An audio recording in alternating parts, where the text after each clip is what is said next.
Hello, my name is Justin Leclerc, and I'm here today with Will Sloan. And you're listening to the Important Cinema Club. And today, we're talking about every film fan's favorite, the French New Wave. Right, Will? Yes, and we are talking about every film fan's, I was going to say least favorite director from it, but that's probably not true because the people who know this man love this man. To be a least favorite, he would have to be known by people, as opposed to being completely anonymous like Luc Moullet is. So I first learned about Luc Moullet from you. Actually, I probably heard about him before because he's a Cahiers critic. You probably heard about him in one of the Jonathan Rosenbaum books, because that's where I heard about him. Yes, I would have seen that. And also, he had a quote, which I still quote all the time.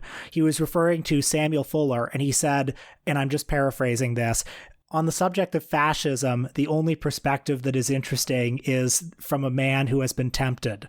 I think of that all the time when thinking about a movie like, I don't know, The Wolf of Wall Street, or, you know, any movie that trades in problematic subject matter. So I thank him for adding that to my vocabulary. I thought you were going to mention the other quote that he has that was stolen from him by Godard, and that everybody gives to Godard, also about Samuel Fuller, which are tracking shots are a question of morality. And then Godard flipped it and said, morality are a question of tracking shots. And he's the most famous one when it comes to people quoting it. That's a great quote, and I am ashamed to tell you that I don't know what it means. I read an interview book about Luc Moullet, and the interviewer asks the same thing. And it comes down to like tracking shots. It imposes a kind of meaning, a kind of ferocity that Samuel Fuller, when he uses them, it could be interpreted as kind of like a fascist kind of manner, in the way that like it's in your face. There's no other way. It's a pure imposition on the viewer. I see. Well, okay, that's true. And also all cinematic techniques are a form of morality or a form of judgment in some way. But anyway, Luc Moullet, you have done a deep dive into him before. You always described him to me as the Edgar G. Ulmer of the French New Wave, which is a reference that our longtime fans of the show will understand. Casual fans may not understand. I certainly didn't quite understand it when you first put it to me that way, but now I think I do, because this guy, more than any of the other guys, was an Edgar G. Ulmer superfan. Edgar G. Ulmer, the Poverty Row master, the greatest artist in Hollywood with the lowest budgets, a man who turned sow's ears into cinematic silk purses.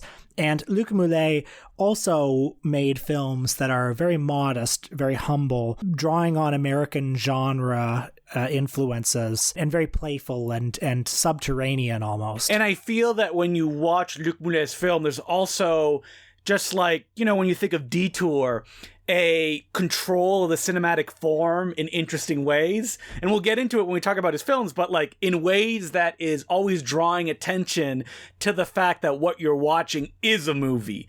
And not in the same kind of like cool cinematic ways that like Godard would do in Breathless, where you have like jump cuts and handheld camera. More like, is the person doing this, did they do this on purpose, or did they just do it because they don't know how to make a movie? Which is a very fine line to walk. Yeah, so I watched 4 of his features, none of which are very long, and 1 of his shorts this week, and I still don't quite have a handle on him aesthetically, because he's made some films like A Girl is a Gun that are quite, I think, visually beautiful. He's made films like Les Sièges de L'ALCAZAR, which are visually functional, and he's made films like Anatomy of a Relationship that almost like look consciously bad, like an underground film. I'm putting bad in quotation marks here.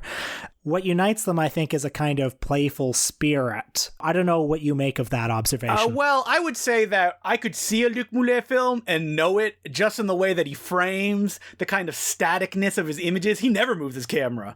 I've read an interview, he said, I've maybe used a dolly move in like 5 or 6 films. The camera will pan and stuff like that, but it's almost drawing your attention to this kind of no budget feel. Like, he never makes an attempt to kind of pretty his images. He is always happy to give the audience exactly the kind of resources that he had to work with. There's also a sly humor throughout all of his films that can go the gamut to like almost Looney Tune, Fritz Freleng style joke, and also a kind of almost Brechtian dissonance to what you're watching, where you're like, oh, they want me to know that what I'm watching is a movie, and that's the joke. Now, side note, this man has made over 30 films, many of them shorts, some of them features.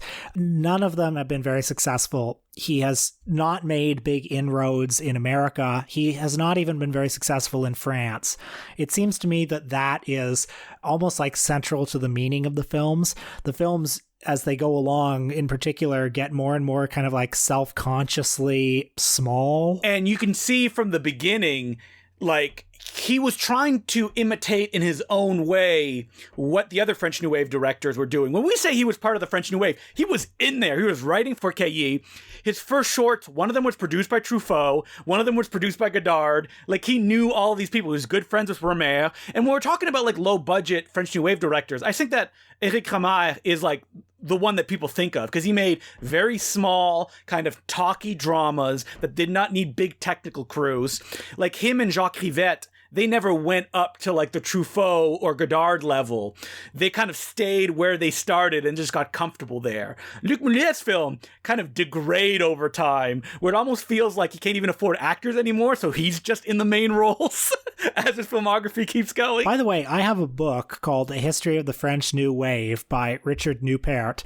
I picked it off the shelf this week thinking, all right, great. I'm going to learn all about Luc Moullet in here. This will give me a nice analysis. He is mentioned once in the book on like page 130 in reference to Claude Chabrol. And that's because none of his films were ever successful. But the reason that we're talking about him right now is that he just kept making them. He's still alive, at least, unless he passed away and nobody wrote about it, because he would be quite aged at this point. Let's talk first about the movie that he made that I think we both love, the movie that ignited my interest in him, which is Les Sièges de L'ALCAZAR, also known as The Sieges of Alcazar.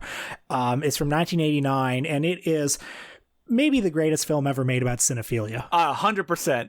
I've watched it many times over the years, and it's only gotten better every time that I watch it. I mean, it's great. It's only like 45 minutes long, so it's not even that much to take in, but there are so many gags and so many things that hit so deep to anybody that loves movies, just like mercilessly, but in a way that you know the person making it. That's because they see themselves in all of this. You know, as I was watching this movie, I was wondering, like, what exactly is the audience for this film? Me, you, Luc Moullet. Yeah, exactly. Like, for us, this hits so close to home. This is so raw and so real. It's set in Paris in 1955, and the main character is played by Olivier Maltanti, I think. He plays a character named Guy, who's a film critic for Cahiers du Cinéma, and he is in the middle of advocating very strongly for the Italian director Vittorio Cotafavi. Cotafavi is presented in this movie, at least, as kind of the Edgar G. Ulmer of Italy. Which is not 100% true, but I don't need to get into my obsession with Cotafavi, which came out only from watching this movie, and that Luc Moullet like genuinely loves him as well, which is also a good entry point here. This Cahiers film critic often goes to see the work of Cotafavi, which is regularly revived at the local repertory cinema. He's working on a book about him. He's written extensively about him in the pages of Cahiers. There's a part in this movie where he goes to see a film that he thinks is by Cotafavi, and it's actually by another filmmaker. It's by Ottavio Scotti, and he says, I was sure it was a Cotafavi film, but seeing someone else's name on the poster troubled me. What if La Franchise wasn't a Cotafavi? Had I enjoyed it solely because of the name of Cotafavi, or was Ottavio Scotti a genius? And we also get the kind of mechanics of watching movies. Like, the guy loves this cinema. He will only sit in the children's section because, by his own words, I'm not paying extra to get less of the screen. He has his specific seats that he likes sitting in. He's like, yes, don't touch the Titanic, the one that you sink in. Then it cuts to like a visual gag of like almost a Zucker Brothers style, like someone literally disappearing into a seat. And the protagonist of this is like, he wears like a suit and tie, but it's schlubby. It's all over him. At one point, a character goes, ugh, just like all film critics, his breath stinks. I love how he's sort of positioned as like almost kind of a brand building guy. It's like he's a critic and he has to stake out his territory. This is the filmmaker who will be mine. This is the filmmaker who I am hitching my wagon to. And so another character in the film is a rival critic, a lady critic from Positif, the big rival film magazine in Paris at the time, who is very much, she and her magazine are both very much against Kotafavi, but she keeps going to see the Kotafavi movies and he runs into her there. And as part of his, I guess, brand building, he's decided that he really hates Antonioni. Antonioni's very pretentious. He copied everything from Kotafavi, the sense of the existential, but Kotafavi is discreet, supple, invisible. As he says, Antonioni actually used Kotafavi's composer on one of his films, and as the other critic points out, no, Antonioni did first, and then Kotafavi took it, and he's like, ah! There's another scene in this movie that I think about almost every single day, where a bunch of the critics are sitting at a cafe. Bunch of white male nerds all lined up. They're talking about movies, and then one of them says, but there's only one filmmaker who excites me, and that is Sam Newfield. If you know who Sam Newfield is, Sam Newfield directed Terror of Tiny Town. He directed Radar Secret Service, a ton of like shitty B movies that were on Mystery Science Theater, over like 250 movies. Like, there is no art in Sam Newfield, and yet oh man, speaking of that, we got to do a bargain bin classics of some Sam Newfield movies. Exactly. And this is why I love this movie, because when he says Sam Newfield, for guys like us, we start looking up Sam Newfield and we start being like, maybe there is some poetry to the work of Sam Newfield after all. I got these big encyclopedias about French cinema, and at the back, scribbled in the margins, is written Edgar G. Ulmer and Sam Newfield. And it's like, oh no, one of me owned this book before. Oh man. So this movie just understands like obsession. I don't think I see myself so much in somebody who's like, I need to stake out a filmmaker, which was a real like KE kind of thing. But everything. Oh, well, I see myself in it. Oh, yes. do you? Oh yeah, definitely. Hey, listen, I put together a book about fucking Matt Farley. I definitely know the feeling of like, I mean, I love Matt Farley, but I know the feeling of being like, okay, this thing is going to be mine. See, I never thought that about when I wrote a book about Albert Pune. My idea was like, let me just get it out there, and then it's not mine anymore. Oh God, I really admire that, Justin. I wish I shared that selfless quality. Me, I want to go to my grave as having been like the guy who wrote the book about Matt Farley. Don't worry, Will. When I outlive you, I'll make sure to put it right on your gravestone. And the Will Sloan song wrote about you will play when people walk by. So other than this movie, which is an easy, like, cinephile's delight, I mean, Moullet made a whole bunch of other films, and like we will keep saying, none of them were successful. And I think they weren't successful because there's never a kind of conscious audience-pleasing feeling I get from these movies. They are an expression of self, but not one that it's like, all right, I'm trying to hit this particular target, even though that he would say that his Western, A Girl is a Gun, aka Les Aventures de Billy the Kid, was his attempt at doing something more commercial, which, if that's his most commercial, good luck. Yeah, I mean, I guess it is because it has an actual movie star in it, Jean-Pierre Léaud, and it is a Western, so it is a recognizable genre, and it also seems to be tapping into something that was popular at the time. Like, it's an acid Western, sort of like Alejandro Jodorowsky, and it borrows a little bit from the spaghetti Westerns that would have been popular, at least recently. And I think it also throws back to like Hollywood Westerns. Like, Moullet says that his two favorite filmmakers are King Vidor and Cecil B. DeMille. And you can see him trying to kind of capture that almost weird kind of artifice, almost like plastic quality to this picture.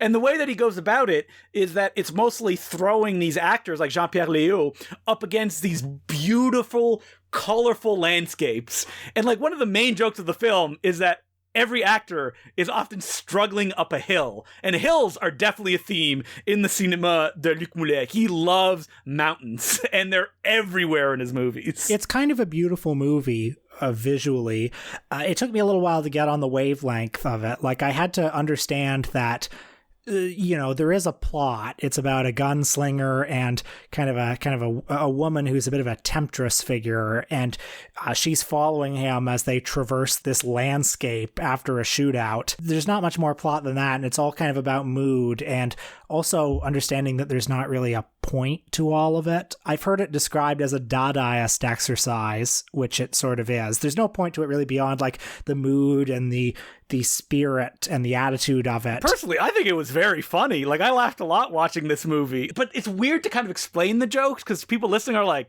huh, that's funny? Like, for example, at one point, Jean-Pierre Léaud is walking and there's a jump cut and then he's gone and then it cuts to him in a pit and he's like, ah! And like the joke is, they didn't even like shoot him falling over. They just did it through like the cheapest of techniques. We should also mention that we both watched the export version of the film called A Girl is a Gun, which is dubbed in very ridiculous American accents, like Southern American accents. So if you wanted to see Jean-Pierre Léaud dubbed as if he was a character in a spaghetti western. What are you doing over there? Come over here. And I think that like the reason Moullet prefers this version is because it just goes back to the idea of the movie itself, which is like, it's the metatextual, like, we know this is a movie, and by doing this, that's part of the comedy of it. But I think to get it, you need to know all of this stuff. And if I were just going to see a Western that for some reason stars Jean-Pierre Léaud, I'd be like, what the hell is this?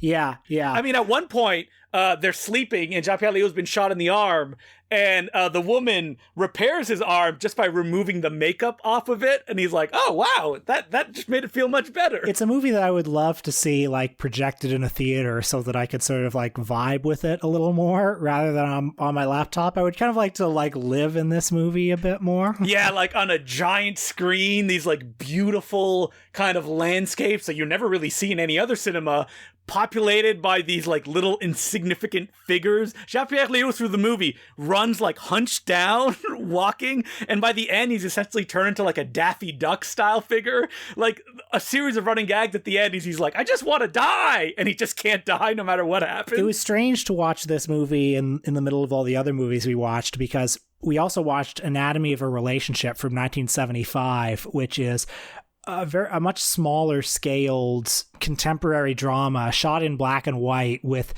kind of no visual panache. I mean, it looks good. It looks the way it should look, but it's not like, it doesn't have the swagger of something like Breathless. It's very flatly lit. A lot of just like long static takes. And it's also very uncomfortable. Like, should I be watching this? It feels like surveillance footage of a real relationship almost. I read Luc Moullet say he was actually inspired by A Married Couple, the famous documentary that was made, the Alan King one. And you can kind of see it in the way that he sets things out. But the big difference is that the whole film is about Luc Moullet being emasculated because he can't understand that his girlfriend would actually want to feel pleasure during sex. That is a concept very foreign to him that he can't get a grip on. Well, beyond that, it's like the idea that he's not providing pleasure to her just by virtue of being there. So yeah, most of the movie is about they've been together for 3 years and she basically has finally worked up the ability or the courage or whatever to tell him that not once, not ever has he ever sexually satisfied her. And this is very perplexing to him. You know, he's been around for a little while. They've had a lot of sex. Surely even in their early days even. And we should point out that Luc Moullet is playing himself. Like, he's a filmmaker. There's a great part where after one of these failed sexual encounters, he says something like, oh, God, the whole span of human history, men have been having sex like I have. Why did I have to be born now, you know? Yeah. They were so lucky back then. Why did I have to deal with all of this woman empowerment, wanting all the sexes to be equal thing? Oh, so frustrating. I should point out as well that this was co-directed by Moulet's wife, Antonietta Pizzorno. So you do get both their perspectives. It's not just him being self-deprecating. By her co-directing and also co-writing, you do get both perspectives in the film. Oddly enough, she does not play herself. There's an actress named Christine Hebert who plays her. She herself appears towards the end in this fourth wall breaking section where all the characters debate what the ending should be, which adds kind of like a strange layer of remove to the film. Yeah, because that documentary feeling you have throughout, and then it kind of takes you back and says, oh, well, this is not a documentary, but here are the real people that are involved in it. It's, again, adding those, like, Brechtian touches to it to make you question what you're seeing. I mean, but you can't question Luc Moulet's flaccid penis right there on screen. Yeah, we see his dick and his balls. I understand from research that this is not the only film in which Luc Moullet has shown his dick, and I respect that, I gotta say. He said that he's often called upon when they need a actor to appear naked and they don't want to pay too much. He's always ready and willing. Oh, man. So we both watch, I believe it's like Luc Moulet's last fictional film. Yeah, it's called Death's Glamour from 2006, and I was quite excited to watch this one because it's a meta movie where Luc Moullet plays himself, and the premise of it is that he's very frustrated that after all these years he hasn't become more popular. None of his movies have been successful. So much like Pauly Shore in Pauly Shore is Dead, he decides, I'm going to fake my own death, and that will bring attention to me. But what happens? After he's faked his own death and changed clothes with a body that he's found on a mountain, he learns that Jean-Luc Godard has died. And he's like, oh no, if they find my body, I'm just going to be a footnote. So he ends up having to move the body again. And that sounds like it's the whole concept of the movie, but it gets even more complicated than that, where like they do find his body and he does make the news, but then nobody will believe that he's back from the dead because his agent will make more money off of, you know, his previous things and him making new things. Also, he wants to make a new movie based on a Thomas Hardy novel, and you see scenes from it play out, including a very funny cutaway where he goes, let's just make them all naked. It'll save on costuming. And then you see it play out with nude actors. I like the part where, you know, after he dies and he's on the front page of every newspaper, you see like a potential financier on TV mourning him, and he's like, oh, I had the chance to produce his last movie, but I didn't, and I'll regret it forever. And so then a couple of days later, Moullet, still alive, walks into his office and said, okay, I saw you on TV. You want to make my last movie. So I'm thinking the star should be either Jennifer Lopez or Nicole Kidman, and it should be this, it should be this. And then he gets escorted out. And then there's another financier where like, there's a whole line of fake Moulets. One gag that I really like is that he starts the film with like a crazy dyed beard and wig. Oh, he looks so bad. And then like it fades away as the movie goes and he just looks older and more terrible as it plays. Oh, you know what? I underrated this movie. I only gave this 3.5 stars on Letterboxd because it was so modest. But as I'm looking back now, this is like an Albert Brooks comedy. You know, that deadpan, affectless style of comedy. Well, you compared Moullet to Albert Brooks, and I think that's especially the kind of self-referential, putting yourself on screen kind of thing, is that like it almost feels he has no resources, so what he's going to put is himself. And in Death's Glamour, it's like himself at the rawest form. His wife plays herself, but she wants nothing to do with him.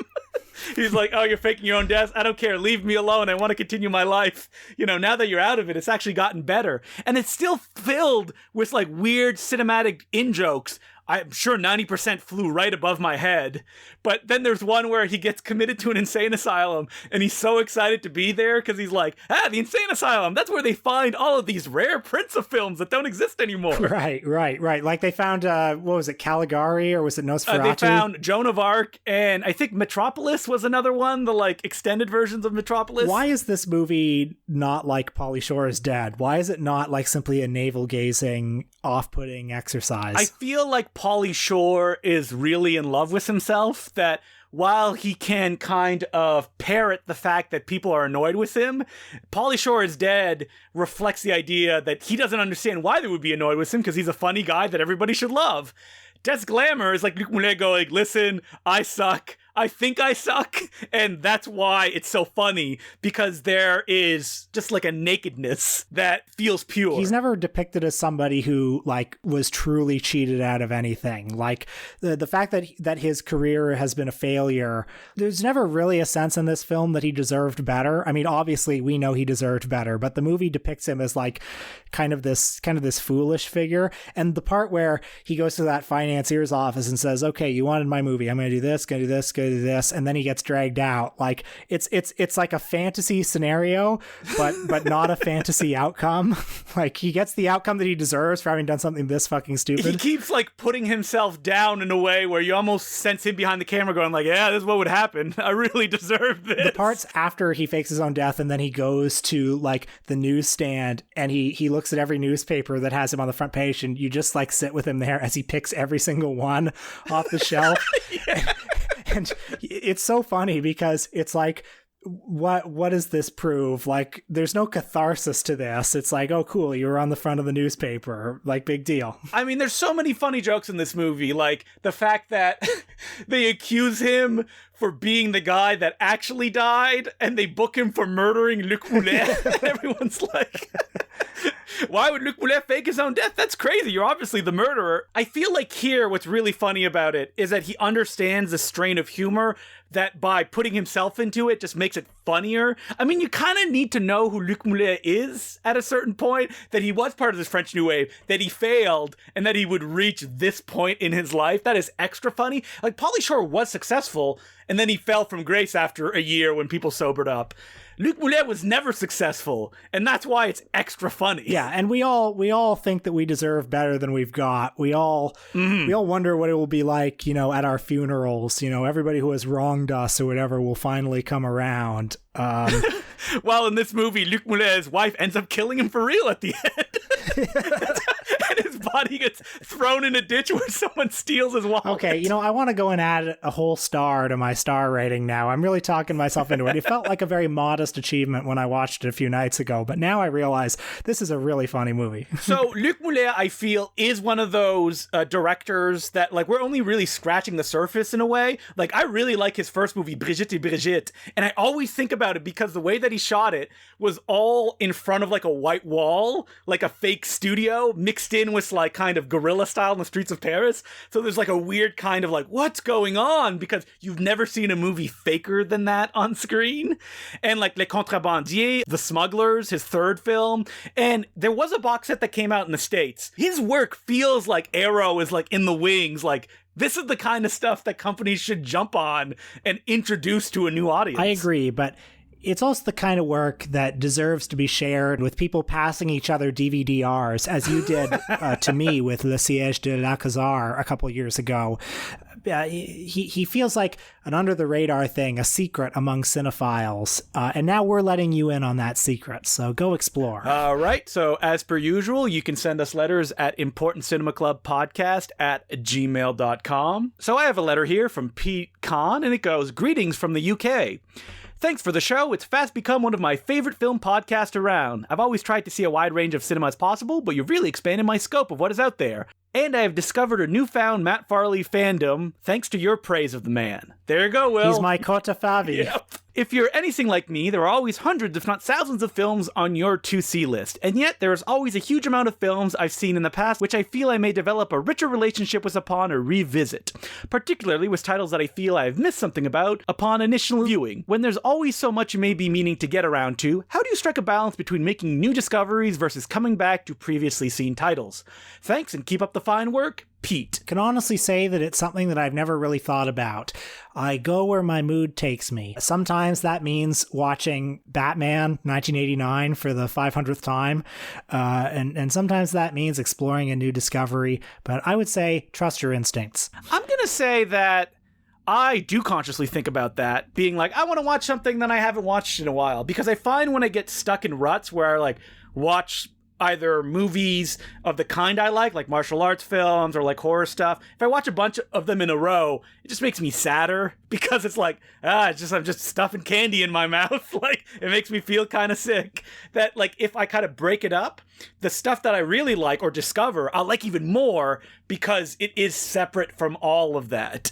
I don't actually revisit movies that much, because I feel almost as a kid, I had almost nothing that I could watch. And that, like, even now, the opportunity that there's, oh my God, there's so much stuff that I need to go out there and watch because I haven't gotten a chance yet or discover. I just love that a lot. So, like, even movies that, I really like John Woo's Hard Boiled. I think I saw it theatrically with you, Will. That's the last time I saw it, even though it's like the greatest action movie of all time. Yeah, that's the last time I saw it too. Although I have seen it 15 times easily. Because as a kid, it was one of the movies that I owned. I revisit movies all the time. I love it. And as far as, like, new stuff coming out, over the last few years, and I've talked about this a little bit, I've reached the point where I'm like, well, I don't need to watch that. I know I'm not going to like it.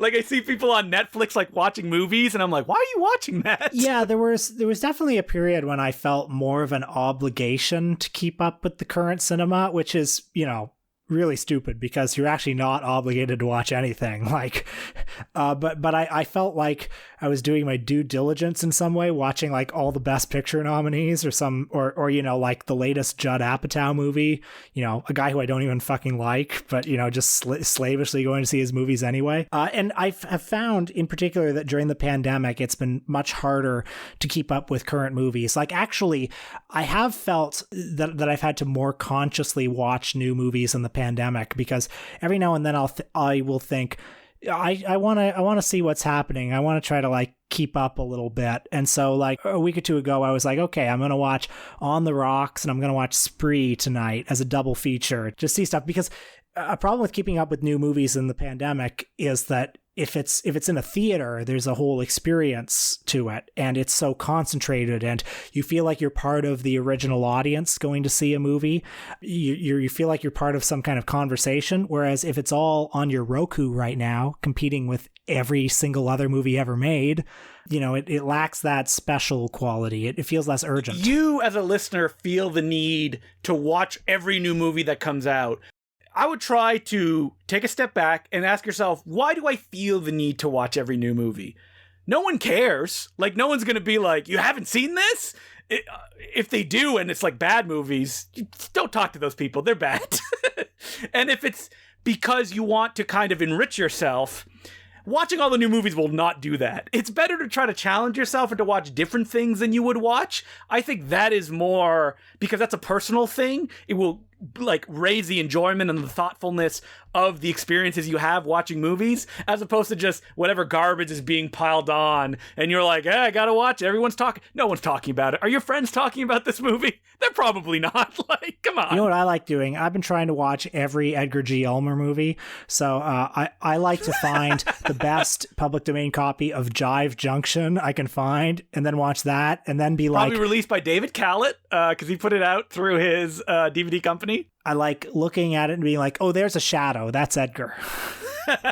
Well, me and Will were recently looking in wonder at the fact that a lot of people have watched The Wife of Monte Cristo, that when I released it on the Bluebeard disc, had like one review on Letterboxd, but all these people who got Bluebeard have been reviewing it, so thank you so much for doing that. The one that I find so great is Golden Ninja Video put out Strangler of the Swamp not long ago, and as a bonus feature, there was Frank Wisbar's movie The Prairie, which when you found it... Secret feature. Yes, secret feature. When you found it, it had 0 views on Letterboxd, and now it's up to 8. Yeah. And God bless all of you who have watched The Prairie, who have sought it out and looked at it. You are the true soldiers of cinema. No. You know who the true cannon fodder of cinema is? The people that dive deep into our Three Stooges disc, because, oh boy, we're sorry. There was that one Crazy Nights with Shemp Howard, or it has another title, Ghost something or other, Ghost Crazy or something like that. Yeah, a Three Stooges ripoff directed by William Bodine. Yeah, so some people have actually watched that, and when Justin and I put that on, like, I jokingly suggested it. I was like, oh,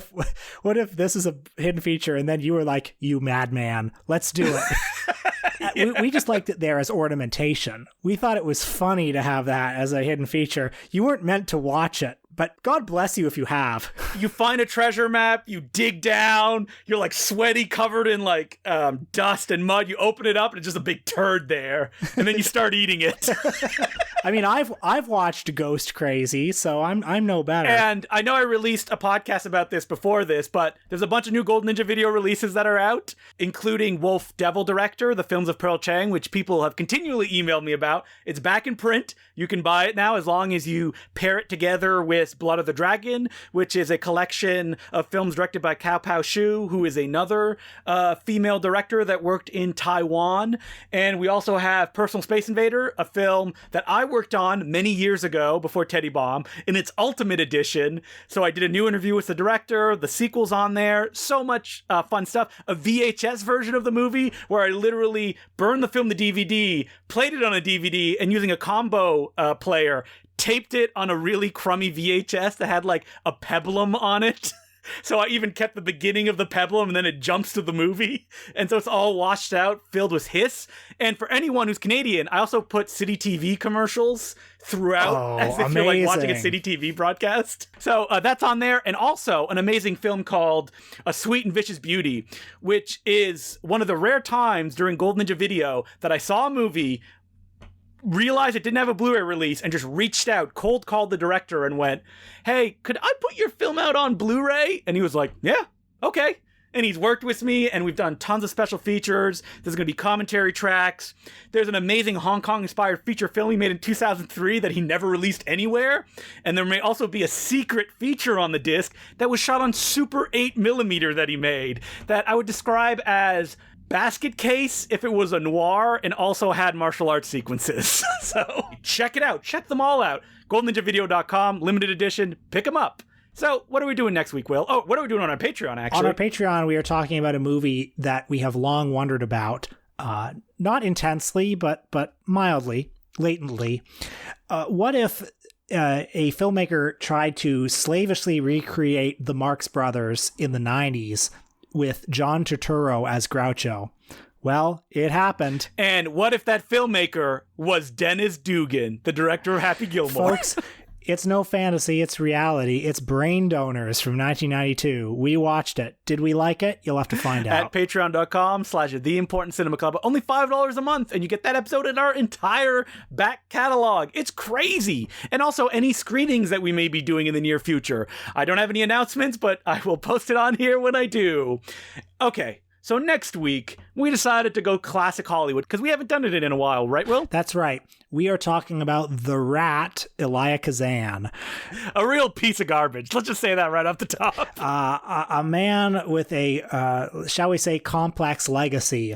And we will be talking about his solid gold classic, A Streetcar Named Desire, the James Dean film East of Eden, which, believe it or not, I have never seen. Me neither. And another movie that I have actually never seen, Splendor in the Grass, the movie that gave us Warren Beatty. I feel like we'll talk about why we haven't seen these movies during the podcast. I mean, when I became more of a cinephile, I think it had something to do with the fact that he, again, was a real piece of shit and made a whole amazing movie about how unions are bad. Yeah, great film on the waterfront. Great film.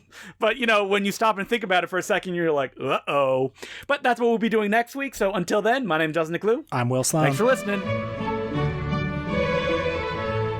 Hi, this is Justin, interrupting briefly to thank some of our new Patreon subscribers, who include Pete Can, Cole Flowers, Kyle McStay, Marcus, and Michael Davies. Thanks so much for becoming patron subscribers. We could not keep doing this without you.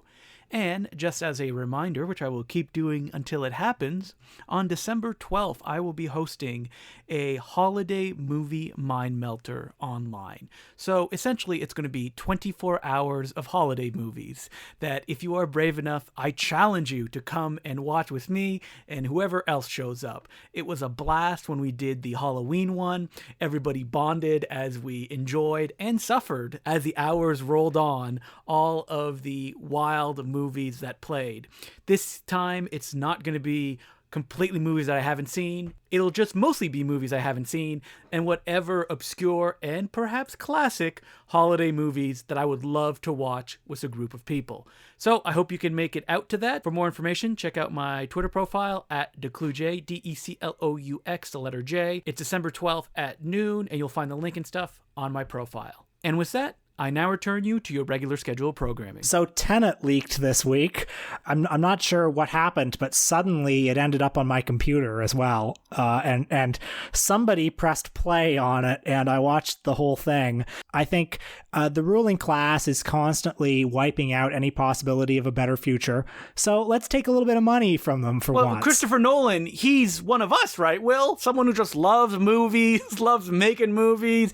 Like Luc Moullet, I feel when I think of Nolan, it's about him having a laugh and playing with the form. Or, you know, it's dead seriousness, po-faced dumbness, which is exactly what Tenet is. So I was looking forward to seeing this movie. I am not a big Christopher Nolan fan, but I do like movies. I do sometimes like to see movies that are like 500 feet tall and you can feel the theater seats rattling from the bass sound. And I did a number of times think that I would have enjoyed watching this movie more if I were seeing it, on that big IMAX screen with that sense of anticipation in the theater. I did miss the theatrical experience. I really didn't like this movie. I think you liked it a bit more than me, but we have a lot of areas of agreement. Oh, yeah, I had a lot of fun with it. I think that you have a lot more Nolan baggage than I do, where you've gone through the period where you're like, The Dark Knight, man, this guy, he gets it. He's smart. And then in some way you were betrayed by that later on. While me, I really like Batman Begins. I had my issues with The Dark Knight. We did a whole episode about Christopher. I loved Memento. You had to. It was the 2000s. You couldn't love Memento and be watching movies and be a white male. But at a certain point, I'm trying to figure out when it was. I was like, Christopher Nolan. Yeah, I mean, there are some Christopher Nolan movies that I like better than others. Batman Begins is okay. The Dark Knight is like pretty fun if you can put aside some of the less fun aspects of it. To me, Tenet leaned into a lot of his worst qualities. It was... the plot was incredibly hard to follow. He consciously made the dialogue, which is like 80% exposition, difficult to follow, just needlessly convoluted for what is basically like a really stupid story. I have 3 words for you. Late period style. Okay. Christopher Nolan is at his purest here. Yeah, I thought that too, actually. It did feel like, like late Clint or something, but for Christopher Nolan, because he's done away with characterization. There are like 1 or 2 moments of levity in this film. See, I think that I reacted more to that way than The Dark Knight Rises. Terrible movie. Never gonna watch it again. So much plot getting in the way. Feels like Christopher Nolan is shackled. Tenet is like big dumb guy energy monologuing because you're trapped in a corner and he's just talking to you the entire time. And I think that's why I enjoyed it as much as I did. You pointed out that the action scenes are pretty good, and I'll give him that. I think he has definitely evolved as an action director. Yeah, they're pretty good. I mean, compared to Batman Begins, where they're incomprehensible, and Dark Knight Rises, where the lesson he seemed to learn from Batman Begins was put the camera back and play it as slow as possible. Just terrible stuff. And they're pretty fun. Denzel Washington's son is charismatic and Robert Pattinson is weird. Yeah, Robert Pattinson's pretty good. I'm just constantly struck by his insistence on taking very kooky premises and ideas like, dreamscapes and time travel and superheroes and sucking all the joy out of them. I find that a very strange way to make movies. I've applied this to a lot of filmmakers before, but they're afraid that if they be kooky, that people are going to be like, that's dumb. So they're trying to be as serious as possible, which in the case of Christopher Nolan makes him just look even more dumb. If you know what I mean. It's kind of like a weird mirror image of Rob Zombie. Like, this movie is no smarter than 12 Monkeys. In fact, I think it's quite a bit dumber than 12 Monkeys, and 12 Monkeys is at least fun. Yeah. As baffling as this was, I had fun, and I always like it when Nolan crashes things into other things, because, he needs that. It's kind of like, I need to feel like a big man kind of thing. I wonder if this is the last time we'll see Nolan working at this scale. Because it's amazing that there's a movie this expensive, this slick, this gigantic, that is also this abrasive, this willingly audience displeasing. I almost have to respect it just on that level. See, I respect it on that level. It obviously was not the box office success that it needed to be, which is not really Christopher Nolan's fault. Entirely, at least. But I'm just curious where he goes from here. If he's gonna, because he's one of the last filmmakers who's allowed to work at this scale on visions that are entirely personal. I don't know, but I like the fact that Christopher Nolan said that since his kids saw The Phantom Thread, they call him Mr. Woodcock. I bet.